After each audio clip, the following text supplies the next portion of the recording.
Dalam nama Bapa dan Putra dan Roh Kudus. Amin. Allah Bapa di surga, kami mengucap syukur dan terima kasih bahwa Engkau berkenan hadir, tinggal dalam hati kami sebagai bait-Mu. Dan Engkau ingin hati itu suci, bersih, dan murni. Bantu kami ya Bapa, supaya kami boleh bekerja keras, membuat hati tempat Engkau tinggal bersih seperti yang Engkau kehendaki. Terpujilah nama-Mu kini dan sepanjang segala masa. Amin. Para saudaraku, pada tanggal 9 November 2020 ini, hari Senin, gereja merayakan pesta Santo Yohanes Lateran sebagai katedral untuk uskup Roma, yaitu paus kita juga yang adalah uskup Roma. Yang menarik bahwa gereja ini didirikan pada tahun 324. Awal kekristenan diterima oleh Kaisar Roma sebagai agama negara. Setelah kurang lebih 300 tahun, gereja Katolik ditindas, diperlakukan oleh raja, oleh kekaisaran sebagai kejahatan.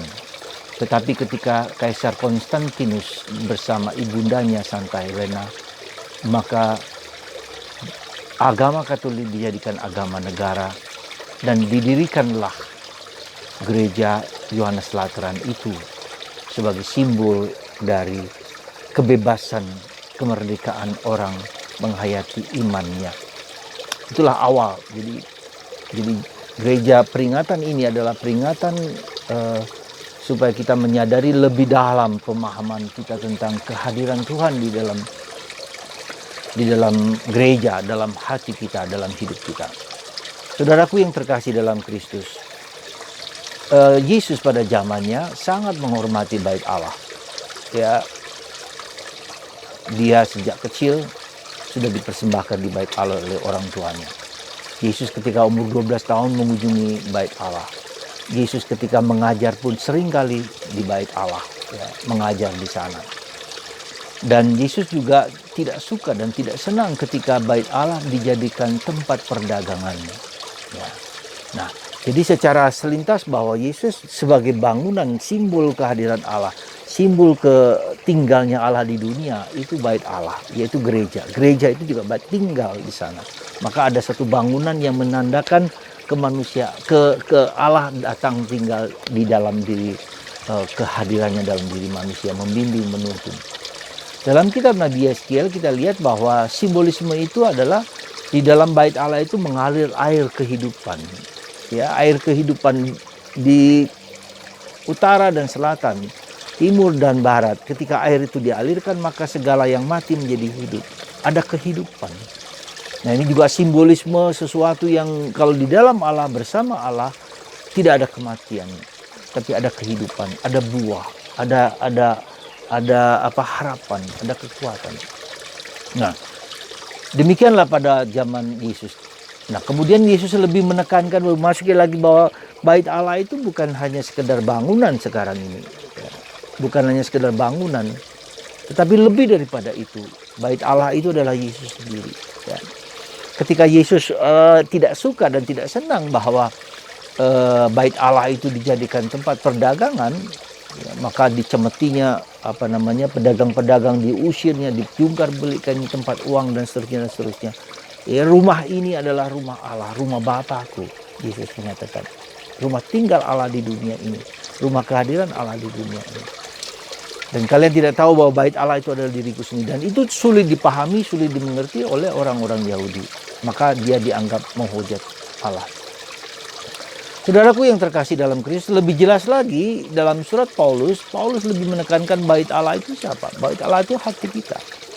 Ya, secara spiritual Paulus mau menekankan bahwa Tuhan itu hadir bukan hanya di dalam bangunan besar, ya, tapi tinggal di dalam hati kita sebagai bait Allah. Nah, ini kita lihat ada suatu pergeseran pemahaman teologis yang sangat dalam, ya, bahwa Tuhan sekali lagi tidak hanya hadir tinggal di dalam bangunan bait Allah, tapi tinggal di dalam hati kita sendiri. Ya, di dalam batin kita yang terdalam, di dalam lubuk hati kita yang terdalam, dalam kedalaman batin kita Tuhan hadir.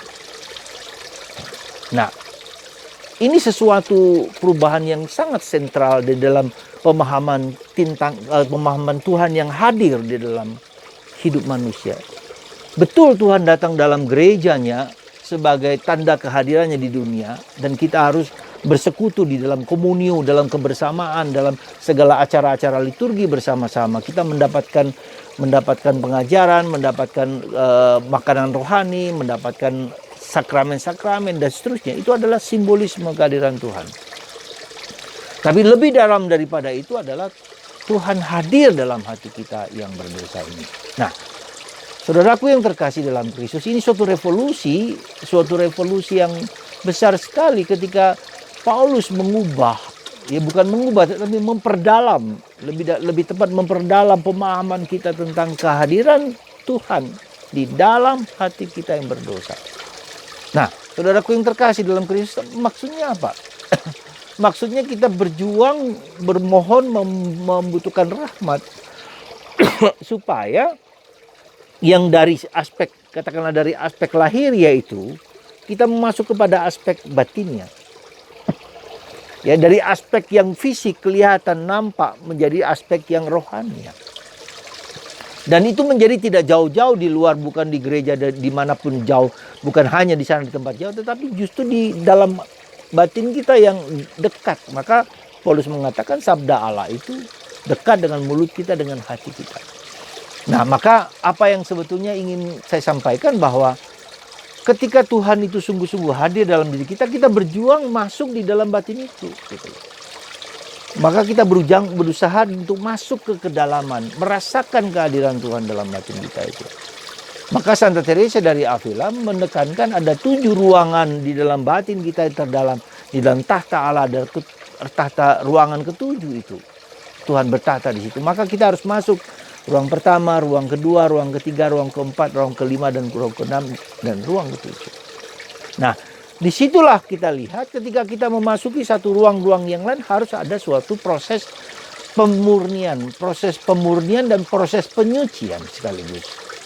Kita dimurnikan, ada banyak dosa, ada banyak kekurangan, ada banyak kelemahan, ada banyak tantangan di sana untuk masuk ke ruang satu, ruang kedua. Jadi untuk masuk ke ruang satu itu kita harus mempunyai suatu sikap batin yang tidak malas, tidak takut, tapi ya, terus masuk.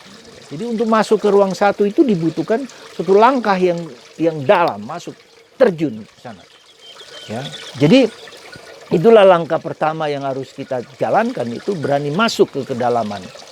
Undangan kita ketika kita mengalami segala peristiwa kehidupan yang ada undangan dari batin kita supaya kita masuk ke kedalaman ruangan batin. Dan ini menentukan setelah masuk ke ruangan batin, maka kita masuk lebih dalam dan seterusnya. Ya. Tuhan Roh Kudus membimbing, menuntun kita.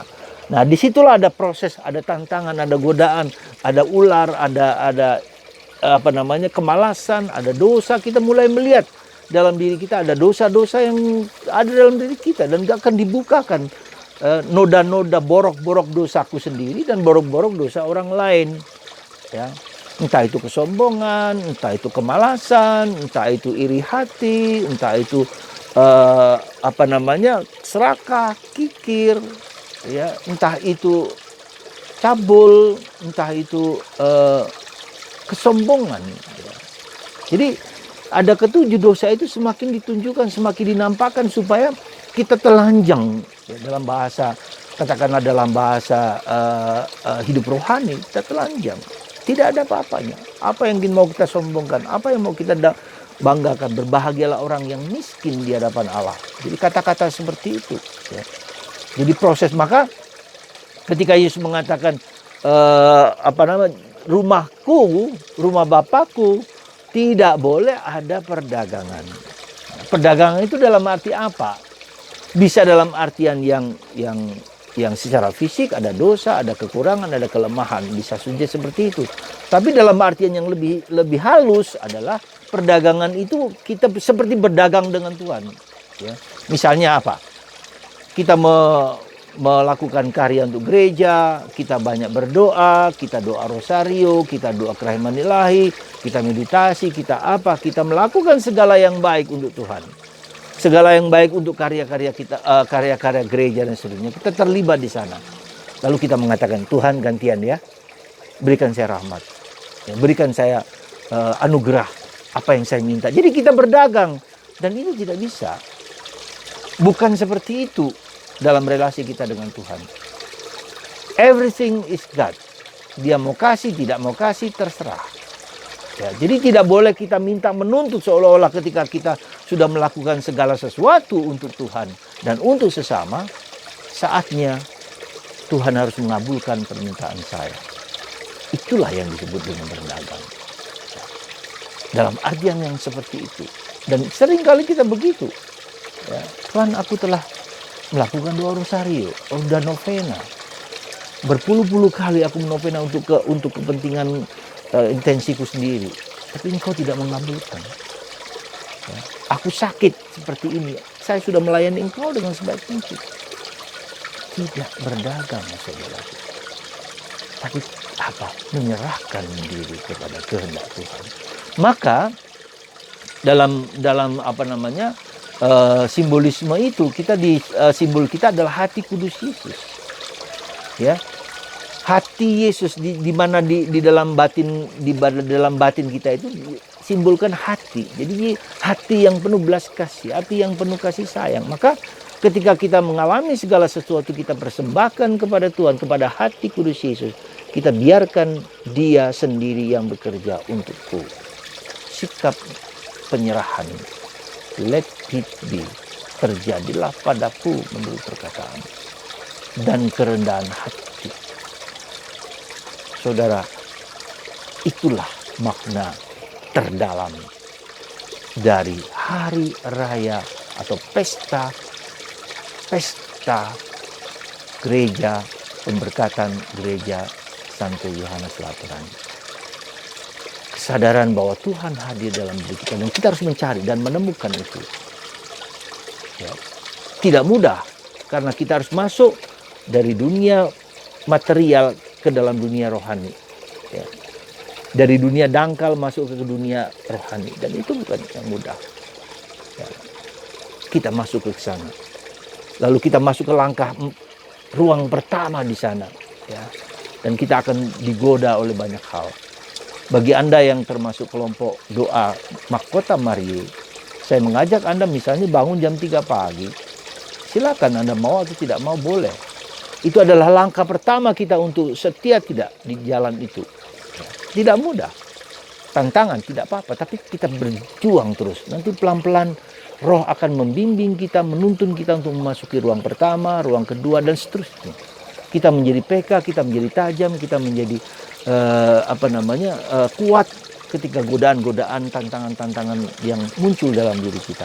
Sekali lagi, para saudaraku yang terkasih dalam Kristus, semoga kita semua menyadari kehadiran Roh Kudus itu, kehadiran Tuhan itu dalam hati kita yang berdosa dan lemah ini, dan kita berjuang untuk menyucikan dan membersihkannya.